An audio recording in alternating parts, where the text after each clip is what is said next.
Hello, Tumwater staff. As we near the end of the first quarter of the 2021-22 school year, I want to thank you for the extraordinary work you've been doing to navigate this pandemic while supporting our students. I wish today I were coming to you with a video about celebrations. Instead, I have some difficult and challenging information to share with you about our district's budget. As you may know, our district is experiencing a fiscal challenge this year that will have an impact on both our short-term decisions and long-term decisions as we seek to protect our financial stability. As teachers and as staff and as educators, the district budget probably isn't your first priority. Your focus is on supporting our students and giving them the tools they need to succeed in life. At the same time, the district's budget's important to all of us. It determines each year what supports, what resources, what staff we're able to provide, and it determines what programs we're able to offer our students on a year-to-year basis. Our district receives revenues from a variety of sources, including local, state, and federal funds. Over the past 2 years, our expenses have been higher as we've addressed the pandemic. At the same time, we've seen a loss of revenue that results from disruptions to enrollment, transportation, and other services across the district. To address this, the federal government provided COVID relief funds, and the state government provided enrollment stabilization funding to help us get through until our operations return to normal. Even before the pandemic, Tumwater School District was experiencing a financial challenge, and we were seeking to reduce expenses at that time. As the pandemic began, we turned our full attention and resources, by necessity, to making sure we served our students through the changes that resulted from shifting to remote instruction, to hybrid instruction, and coming back to full-time in-person instruction in a pandemic. Now, as we come into the 2021-22 school year, we recognize that those state and federal COVID relief funds will run out before we get fully back to normal. As a result, we need to take proactive action to make sure that we protect the district's financial health until we can return to full normal operations.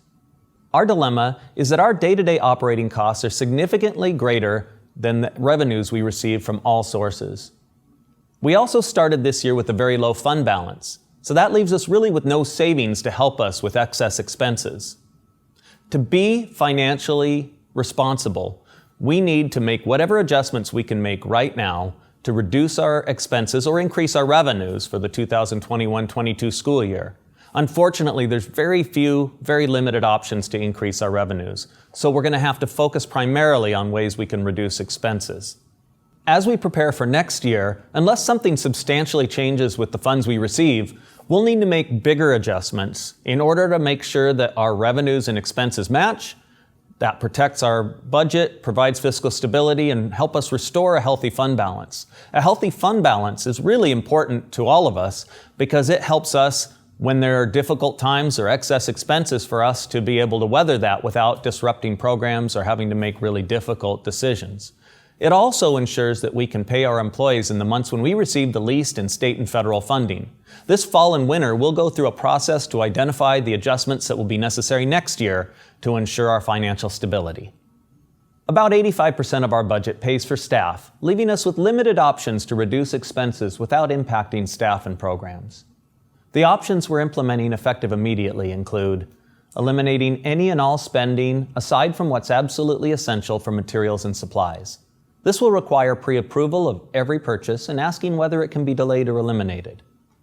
We will minimize, to the extent possible, staff costs that we have the ability to control. This includes limiting extra hours, overtime, and any unnecessary substitutes. In addition, we'll eliminate or limit any unnecessary travel and hold all but the most essential maintenance and technology purchases from our general fund. Finally, when staff members resign or go on leave, we'll need to evaluate each position and see if there are ways to get through the year without these positions, if at all possible. This will require creativity and may not be possible in every situation, so we'll consider this on a case-by-case basis. Remember, anything we can do to reduce expenses now will help us reduce the need for bigger adjustments next year. As everyone's working extraordinarily hard to support our students through a pandemic right now, it's really hard to share a message that we need to make difficult cuts. I know you could use more resources now, not less. I hear great ideas from people all the time about how additional supports or resources could help our students today. That makes it extremely difficult, and I'm sorry that we have to send you a message that we have to find ways to absorb or reduce costs. Until it's possible to add additional resources, we'll keep looking for the least impactful ways to make reductions that are necessary to make our budget work. At the same time, as we identify critical needs, we'll look for creative solutions within our current resources to help fill them. If you have great ideas for how or suggestions for how we can save funds, please reach out and let us know. We're looking for anything that will help us make this easier as we move forward. If you have questions or concerns about the budget or about the steps we're taking to address it, or if you have ideas to offer that might help us find savings that we haven't recognized, if you want to schedule a time to talk, please email me or contact Becky Parsons to schedule a time to visit.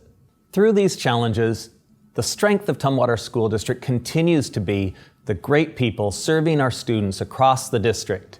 Let's keep pulling together in support of our students. They deserve the very best education we can offer, and we are fortunate to have skilled, talented, able staff across this district ready to help our students reach their goals in school and prepare them for life beyond graduation. Thank you very much for all you do, and thank you for your support of our students.